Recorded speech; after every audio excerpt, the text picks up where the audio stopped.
ए बेटा, ये किताब खजाना है, गौर से सुनो। ये अस्हाबुर रस थे जो एक अजीम दरख्त की पूजा करते और उसे अपना खुदा मानते।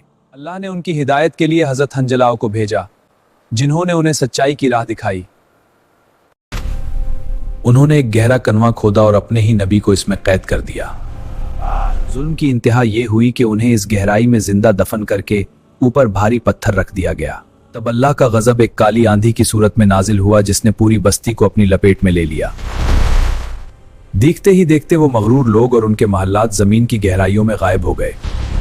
आज वहां सिर्फ खामोशी है और वो कनवा एक इबरतनाक निशानी बनकर दफन है। बेशक अल्लाह के नबियों की नाफरमानी करने वालों का अंजाम हमेशा इबरतनाक होता है। जब जुल्म हद से बढ़ गया तो आसमान के रंग बदलने लगे और परिंदे खौफ से उड़ने लगे। वो लोग जो कल तक मगरूर थे, आज एक अनजाने खौफ से थरथरा रहे थे।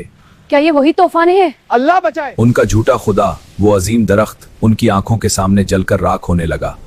वो सिपाही जो नबी के पहरे पर थे, अल्लाह की पकड़ देखकर अपनी जान बचाने को भागे। जमीन ऐसी हिली कि वो भारी पत्थर भी अपनी जगह छोड़ने लगा, मगर अब तौबा का वक्त निकल चुका था। काली आंधी ने एक जलाद की तरह पूरी बस्ती को अपनी आगोश में ले लिया। ना उनकी दौलत काम आई और ना ही उनके मजबूत किले उन्हें बचा सके।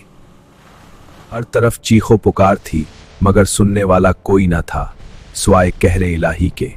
जमीन फट गई और वो मगरूर कौम अपने तमाम तर गुरूर के साथ मट्टी में मिल गई। चैनल सब्सक्राइब करो, वीडियो को लाइक करो, प्यारा सा कमेंट करो और अपने दोस्तों को शेयर करो।